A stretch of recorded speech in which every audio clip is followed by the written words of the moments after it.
Hello，大家好，这课呢我们就用真实的数据来给大家演示一下这个随机森林分析的一个操作过程啊。今天我们学习的就是利用随机森林的这个方法呢来做一个分类的预测模型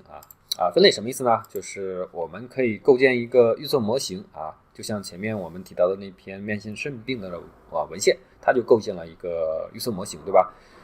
这个预测模型呢，如果准确性非常高的话，它的应用价值呢也是非常的高哈。那么比如说我们有一个患者，对吧？来了，那么你想诊断他是否患有慢性肾病你就可以做一下这个肠道微生物的一个测序，对吧？就比如说他找到了5个微生物，那其实你就可以直接测那5个物种的一个丰度，然后呢再输到你这个模型当中呢，你就可以根据这个模型的判断结果呢，就可以判断一下这个病人是否患有这个慢性肾病，对吧？所以说这个应用前景还是很好的哈。那么这里呢，我们先学一下这个随机森林的分类那么分析数据之前呢，还是要了解一下我们的数据这里呢，我们主要输入的数据呢，就是这个 FastMap 还有这个 Feature Table。这个 FastMap 其实就是样本的信息其实就是样本的信息。那这里呢就是下载了这个前面提到的慢性肾病那篇文章里面的一些数据当然这些数据呢也是部分的数据总共呢307个样本我也是下了一部分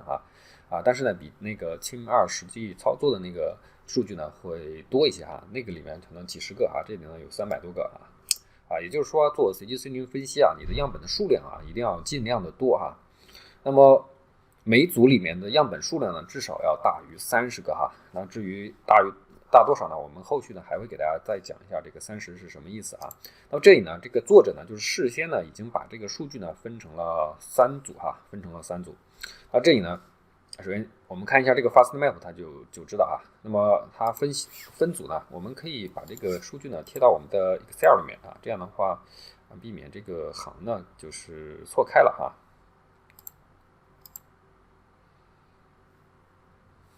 我们贴在这里。好，大家可以看一下，这个呢就是我从它的那个背后的数据当中呢去整理出来的那么它呢就是整理了这个 face 这个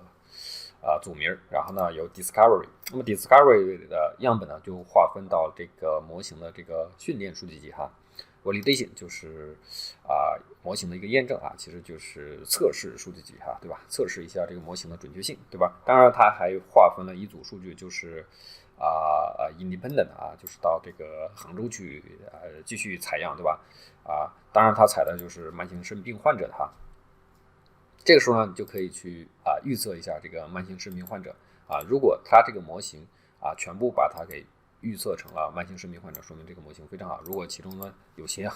慢性肾病患者的一个数据呢，它预测成了健康人，那么这个模型呢就是准确率就会大打折扣，对吧？所以说这个这个模型呢这个构建呢还是一个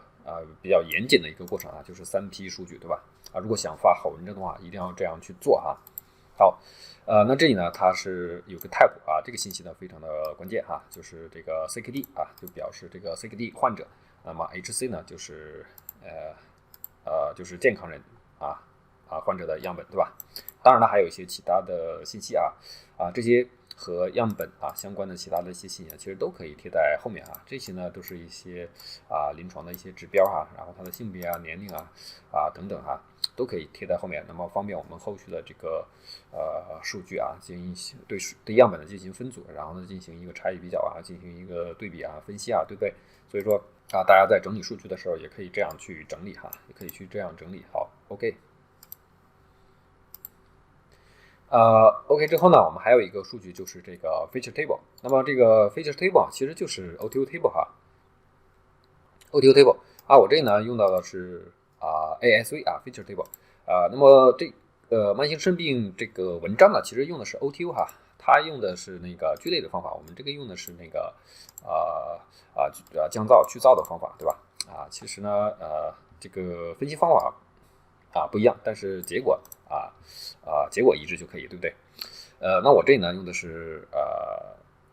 OTO-ID SIVID， 然后呢这个呢就是不同的样本，对吧？不同的样本，然后呢是绝对丰度。当然这个是绝对丰度哈，我看一下后面啊，后面没有这个物种的注释哈，大家注意一下，后面没有物种的注释哈。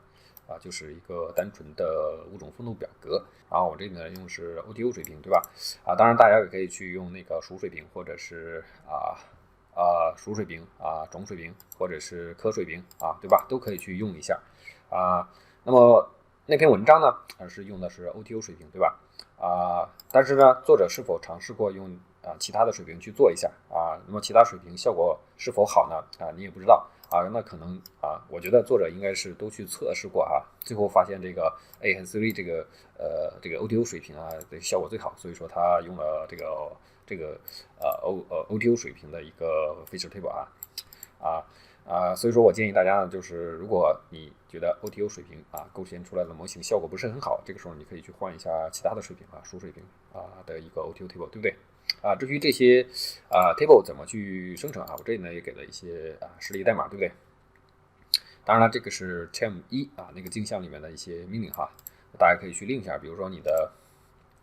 feature table 的一个 OTO table 8文件，然后你可以去筛选一下样本，对吧？因为有些样本你不需要，对吧？所以说你可以把需要的样本单独的整理到一个 FastMap 里面去筛选一下。这个呢就是抽屏，然后这个呢就是过滤稀有 AOTO， 然后转换成这个表格，对吧？然后是不同分类水平的一个 OTO 表格的一个产生之后呢，你就可以去做这个随机森林输入那个我们的代码那么代码呢，我接下来会给大家讲讲。当然了，这些呢是一些中间文件，其他的一些文件大家有兴趣可以去看一下没兴趣的话就可以节约一些时间看我讲课就可以这里呢是不同水平的那我们可以看一下，我们可以看一下这个 L6就是这个属水平的属水平之后，这是属水平的一个 OTO table。这个时候呢，如果大家想用属水平的，建议大家呢就是把前面这些呢可以删掉因为这个ID 呢名字太长了你可以把这个删掉，然后留下一个属名当它的一个行名，对吧？物种名，然后其他的基本上都是一样的，对吧？基本上都是一样的，就是一个表格然后前面这个这一行呢就可以删掉对吧？然后这个井号呢，大家可以我建议大家也可以去删掉好 ，OK。那么还有一个信息呢，就是这个，如果你用 OTO 水平的话那么每个 OTO 对应的一个分类信息可以单独的贴到一个表格里，对吧？两列，第一列，第二列，对吧？好 ，OK。那么接下来呢，我们就可以去演示一下代码。那么前面我们讲过网络图的这个演示所以说这个 R 语言的代码呢，我就不给大家啰嗦了直接可以给大家打开这个 R Markdown， 然后呢，在 R Markdown 当中呢，给大家讲解一下，边运行边讲解会方便很多好，我们打开了这个 R Markdown， 我们把其他的一些不必要的文件呢给关掉给关掉。好，那前面呢都是一些这个广告都是这些广告。大家有兴趣可以去看一下这里呢也还有一个网页大家觉得看代码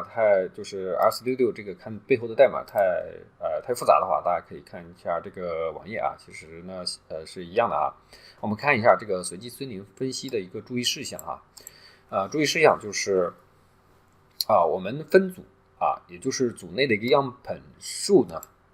呢至少要30个以上如果太少的话影响准确性还有一个呢就是随机森林，我一直在强调会把数据集呢划分成这个训练数据集，还有这个测试数据集，还有这个独立验证数据集。如果你把你的数据集划分成2组的话，就至少要有训练数据集和测试数据集。那么测试数据集如果训练数据集分成2组，对吧？2组，那每一组呢要有30个以上，那就是60个样本。那么再加上测试数据集每一组呢30个样本以上，那就是60个样本。所以说你至少要有这个120个样本以上，对吧？这样才会好一点但是如果你只有每一组只有20个样本左右其实你也可以去尝试去做一下，只不过准确性会差一些，因为我们也很少就说太少的数据去做的话，效果肯定会差一些。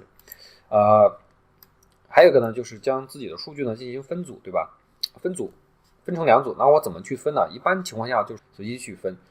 如果你事先像这个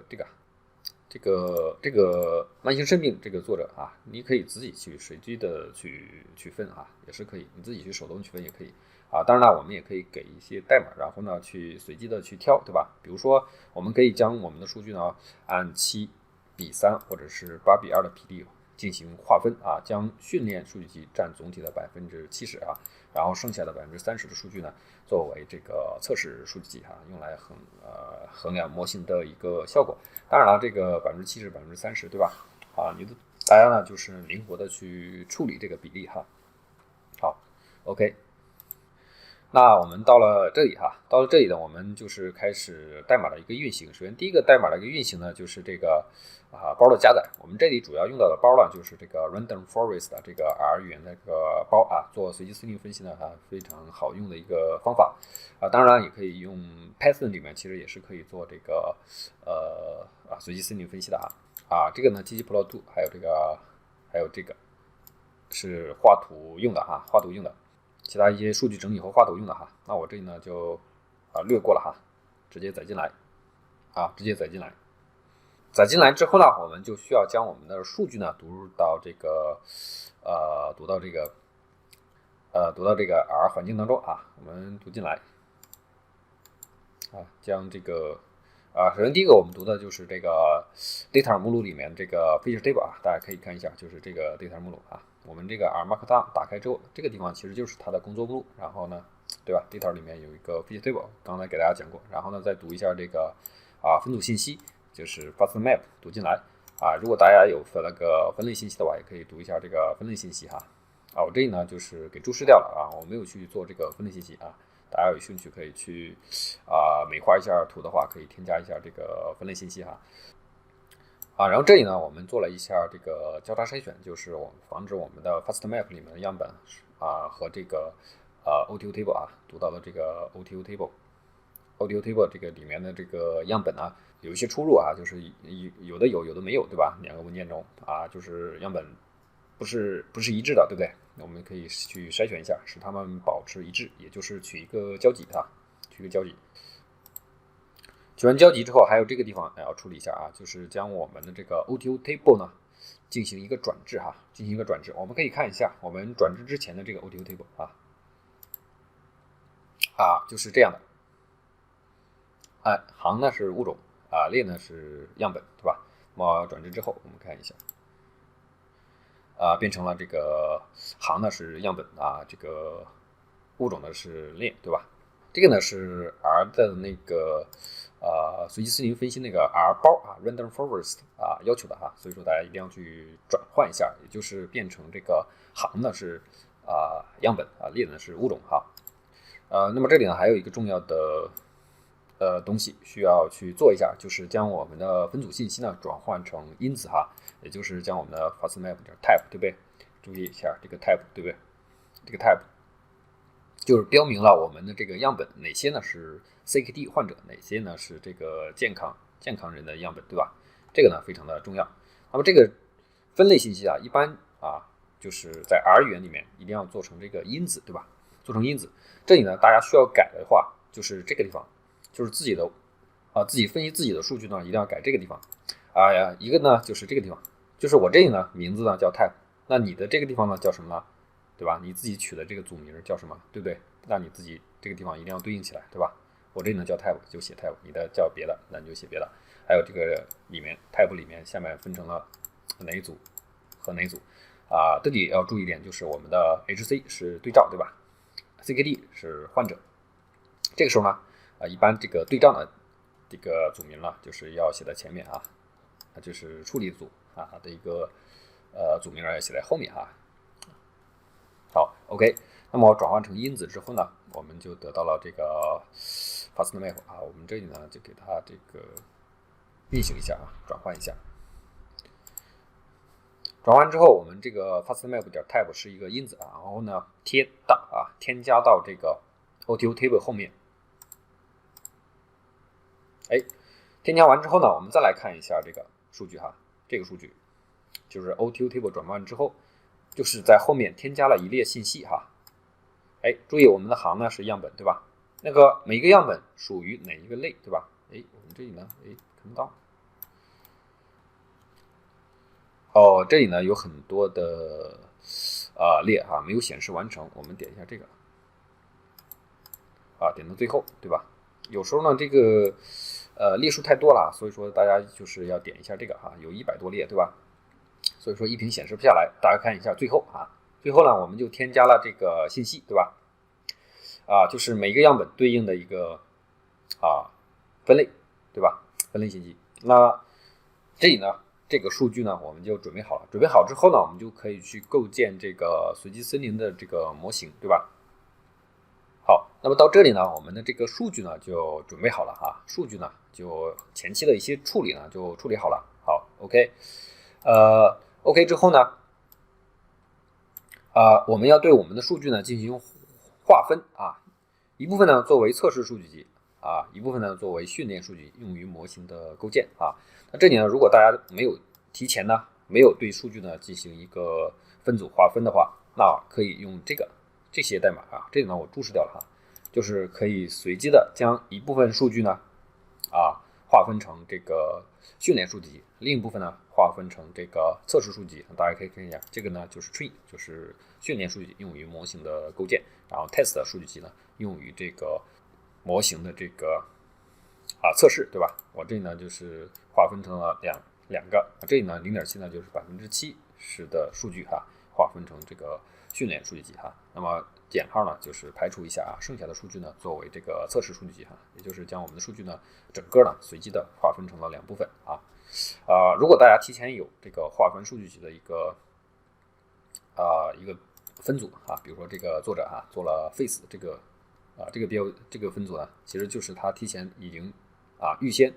做了一个数据的一个划分组，对吧？那我们可以将 discovery 这个组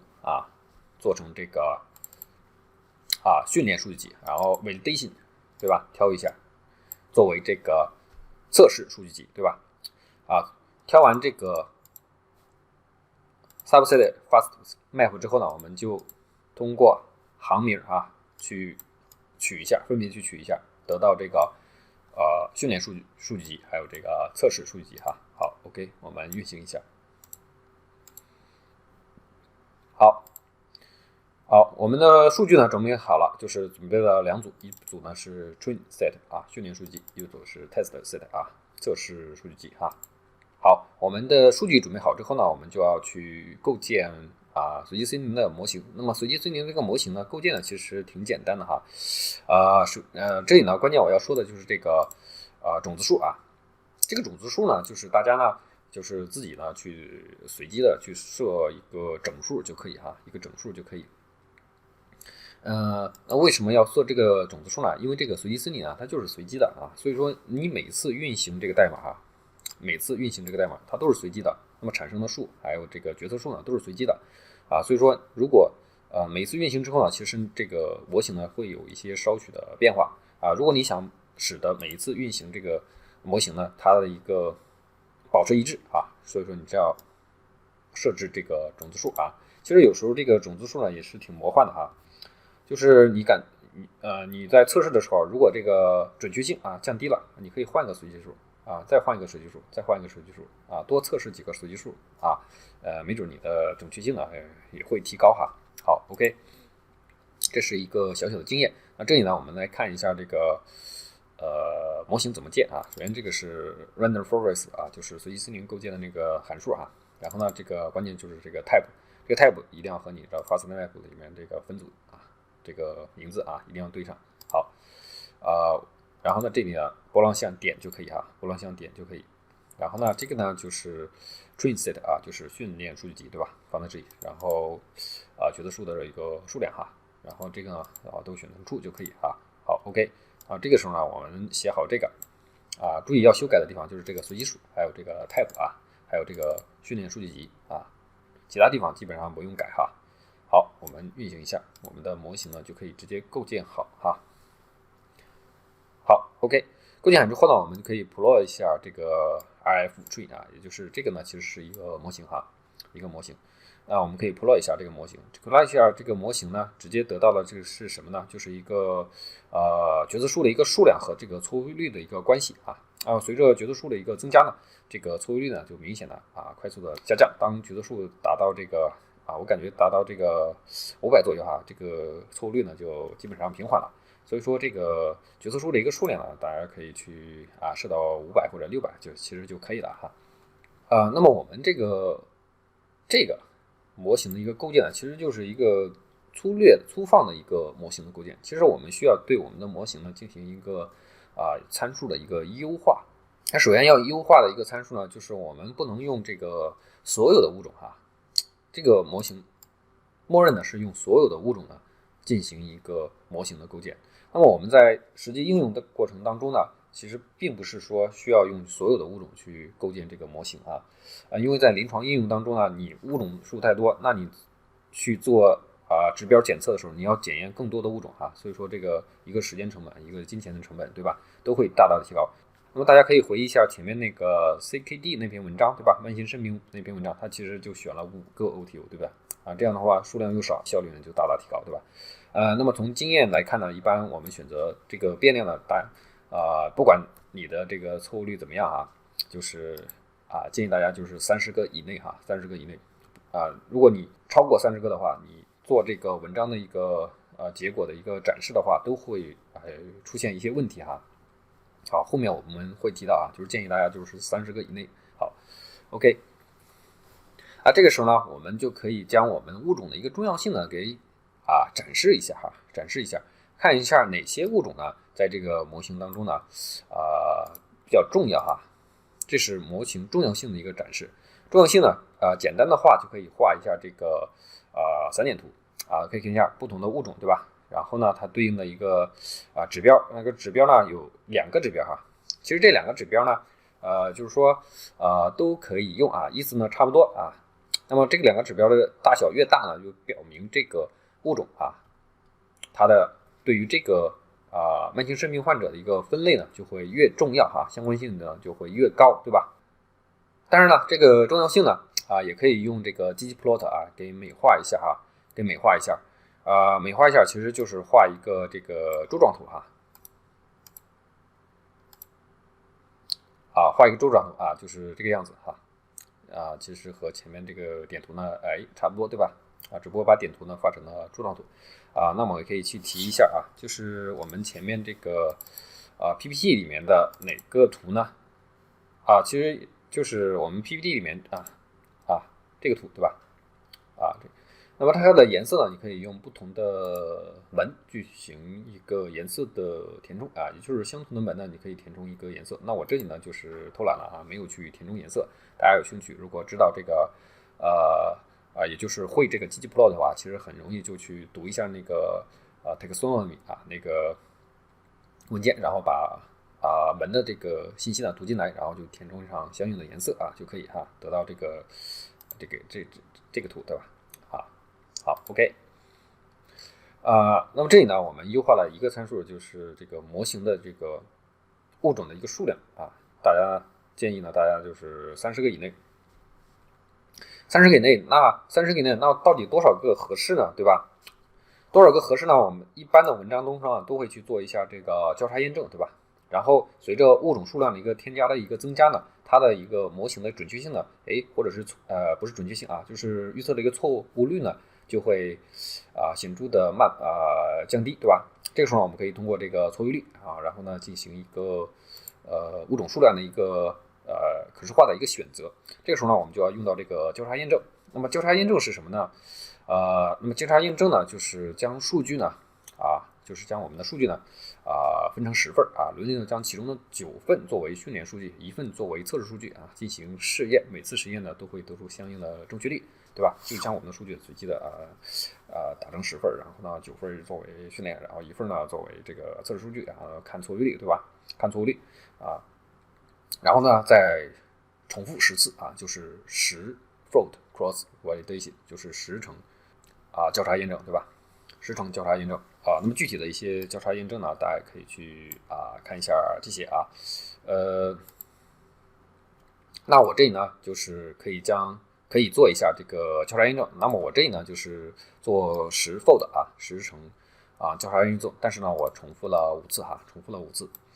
怎么去做的呢？就是代码怎么去做的呢？这个时候也可以去做一下随机种子啊，因为这里呢也是随机的将数据呢等分成10份，对吧？用到的这个函数呢就是这个random forest 里面的 RFCV 啊这个方法。然后我们的测试数据集，测试数据集呢，我们先把我们测试数据集里面最后一列 type 给去掉，对吧？这个呢就是去掉去掉之后一定要去掉这个地方一定要照抄就可以。然后呢，将我们的那个分组信息填在第2个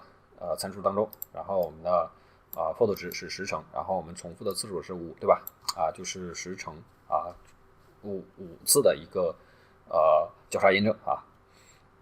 交叉验证的结果之后呢，我们需要将我们的交叉验证的一个 result 里面的一个交叉验证的一个结果呢给提取出来，然后呢做一个可视化的展示首先是呢将我们的结果呢给提取出来。好，我们可以先运行一下这个代码。好，那么下面这个呢就是提取这个 error CV error CV 提取这个结果里面这个 error CV 也就是错误率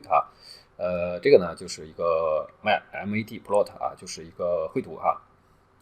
绘图之后我们可以把我们的这个error CV row means error CV 还有这个交叉验证的一个次数给保存出来然后呢 read table 就是写出去rf result txt 那我们可以去看一下我们这个结果就是这个结果。好，当然了，我这里呢没有运行完成因为这个交叉验证呢就是计算量比较大重复就是重复5次，对不对这是提前我运行出来的结果我们可以贴到 Excel 里面，方便大家看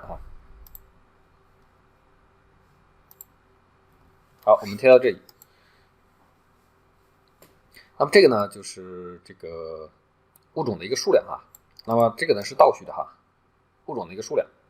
随着物种数量的一个增加，我们的这个交叉验证的一个错误率，对吧？这个呢是做了5次所以说这里呢有5列数据，就是1列、2列、3列、4列、5列。那么最后一列呢就是一个平均数平均数最后一列呢就是一个平均数大家注意一下就是这个的一个平均数平均数那么就像这个地方，对吧？最终这个线呢，这条曲线呢是平均数这个上面呢就是它的一个误差线，误差线其实就是这个5次的一个误差线好 OK。那么有了这个数据呢，我们就可以画一个图，对不对？画一个什么样的图呢？我们这里呢正好也结果出来了就是这个图就是5次那么5次呢，我这个线呢比较细一点，然后中间那个平均数呢就是这个，对吧？画的黑一点、粗一点，对吧？就是一个平均数。这时候我们大家可以看一下，就是我们随着物种数，可能坐标是物种数上面是错误率随着物种数的一个增加去构建模型，然后呢，它的错误率呢预测的一个错误率呢显著的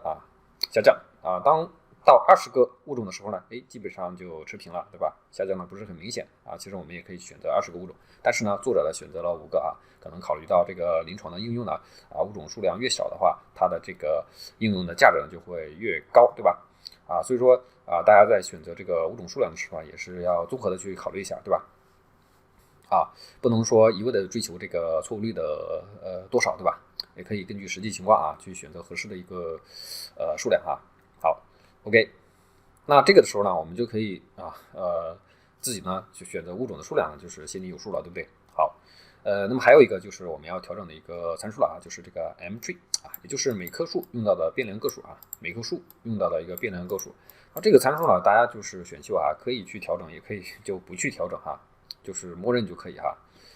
这个呢就是选修就可以那么这里呢我们看一下我们知道了我们这个物种的数量之后呢，我们就可以根据这个 importance， 对吧？ importance 的一个结果里面IMP， 我们可以看一下这个 IMP 这个 IMP 呢就是记录了，对吧？记录了哪些 ASV 的一个重要性的一个顺序，对吧？如果你挑选5个的话，你就可以直接在 IMP 这个 importance 里边挑选前5个就可以啊。这里呢直接就挑选前5个就可以，是不是啊？所以说这里呢大家注意一下哈。那我这里呢就是默认的挑选了10个啊，因为我觉得10个这个地方或者是20个啊就比较好。我这里呢就挑选了前10个 importance row names， 对吧？就是直接就取得了 row 行名，直接就取得了这个哪10个啊物种，对吧？直接就10个物种的名字取过来，然后呢构建这个公式啊，构建这个公式。那么注意呢，这里呢写那个分组的这个 type 啊，后面呢就是根据这个物种啊加一下啊，得到这个 formula。我们也可以去看一下我们这个 formula 哈。那么这个呢就是这个公式哈，这个公式呢就是 type， 然后后面呢跟这个物种的名字啊，物种名字呢用加号加起来啊，用加号加起来就可以哈。那么有了这个公式之后呢，我们就可以用这个 carousel 啊那个包里面的这个 train 这个函数啊，就可以做这个 mtree 的一个矫正啊。那么矫正呢，可以将这个公式输进去，然后呢这个train set 啊数据集放进去，然后呢 rf 就是 random forest 的这个方法，然后呢就是时程交叉验证啊，这么写就可以。然后我们可以运行一下哈，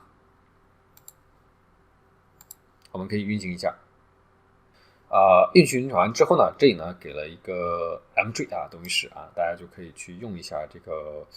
mtree 等于10哈。好，这个时候呢，你得到了一个 mtree 等于10哈，那你就可以这样去修改一下这个 mtree 等于10，对吧？这个时候呢，你就可以重新的去构建这个模型。构建模型的时候还是这个 random forest 啊，这个时候呢，你就可以将这个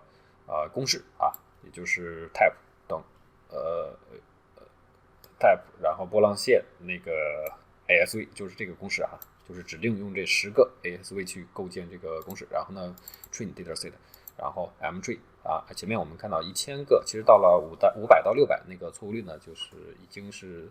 平稳了哈，所以说500个数就可以。然后呢 mtree 呢可以做到10，然后就可以直接的构建一个新的模型啊。那么这个模型啊，其实就是我们最终要得到的这个模型啊，也就是用我们的顺链数据集呢，做了一个最终的模型。那我们看一下这个模型，对吧？它的一个错误率，对吧？9.4啊，也就是它的一个准确性达到90%以上，对吧？90%以上。这里呢有一个 matrix 啊，也就是我们的这个模型啊，比如说是健康人，它预测成了旧康人啊，就是92个预测成了健康人，预测成了这个 CKD 患者啊，就是预测错了就是9个，对吧？然后呢，这个 CKD 预测成了这个 CKD 就是87个预测错了的就是9个，对吧？好 ，OK。那有了这个模型之后呢，我们就要去这个上测试数据集里面去测试一下我们这个模型的一个准确性啊。那么用的是这个 predict， 然后这个模型当然我们前面生成的这个模型 model， 然后 new data 就是换成了 test set 测试数据，然后呢 type 写成 response 就可以。好，然后我们可以看一下它的一个准确性。好，准确性大家可以看一下这个 accuracy 就是84%哈，84%。好，那么准确性还是可以的哈，还是可以的。好那么有了这个模型之后呢，我们也可以去在测试数据集当中呢去画一下这个 LC 曲线LC 曲线并计算这个 AUC 值哈，就是 AUC 值。好，那我们这里呢就可以运行一下这个代码。好，注意这个呢换成了这个 volt 然后呢去这个 LC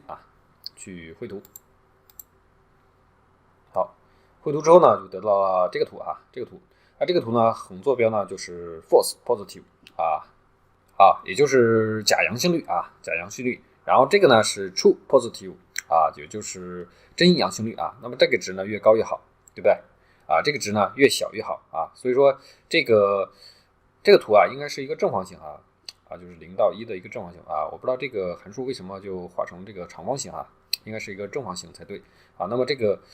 就是这个绿色的线啊，它下面的一个整个的一个正方形的面积呢0到1，对吧？这呢也是0到1，正方形的一个面积呢应该是1，对吧？那么它的一个面积呢越大，说明它的一个模型的一个预测效果呢就会越好啊。那么它的 AUC 值呢就会越大哈 ，AUC 值越大。那我们这里呢 AUC 已经达到了0.946哈，AUC 值已经达到0.964啊，也是一个非常好的一个值哈。好，那么这个呢就是这个 LC 曲线的一个绘制。那我们分析了这个 LC 曲线之后呢，我们就可以根据这个模型的一个介质呢，去划分我们的样本。但是我们这个介质呢，也就是一个模型根据这个微生物的一个风度信息呢，可以给我们一个阈值。那么这个介质呢，就是说一个介质一个确定确定之后，比如说我们确定这个介质，比如说是10，对吧？如果高于10，我们就认为它是这个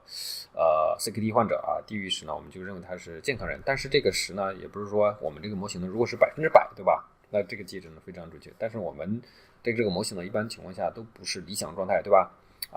可能就是有是10的情况下有可能有些10.1有可能它是这个健康人，但是你把它画成了这个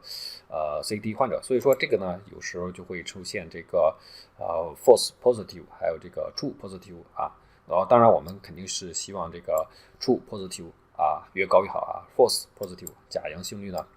越低越好，越低好。这个时候呢，我们就可以将我们的这个所有的阈值，还有对应的这个真阳性率和假阳性率呢，给输出出来，这个呢就可以直接计算一下。我们可以看一下我们这个结果我们可以看一下我们的 TPP， 还有这个 FPP， 还有这个 threshold， 我们可以看一下这个得到这个 LCDF， 对吧？我们可以看一下 LCDF 那么这个 threshold 就是一个阈值就是我们那个模型根据那个我们确定下来的那个模型公式然后计算了一个阈值当我们的阈值卡在这个地方的时候，我们的这个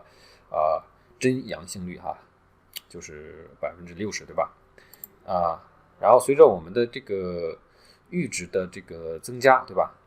我们希望这个真阳性率提高越高越好。但是呢，我们的真阳性率如果越高的话我们的假阳性率呢也会相应的提高。这个时候呢，我们需要做一下取舍，对吧？那么取舍我们怎么去确定这个最佳的阈值呢？就是这个就是这个真阳性率减去这个假阳性率最大值也就是这一列减去这一列那么两列相减得到新的一列数据。那么哪一列数据最大我们就把它定到对应的，也就是找到了最佳的一个阈值，对吧？这就是找最佳阈值的一个方法cut off。然后呢，大家也可以去筛选一些区间对吧？也是可以去筛选一下的大家可以去删一下。我们可以看一下我们的阈值最佳阈值是0.6960.696，对不对？好 ，OK。那么我们这里呢，就是这个随机司令的一个分类分析呢就给大家讲解完了。好，那么这个就到这里谢谢大家。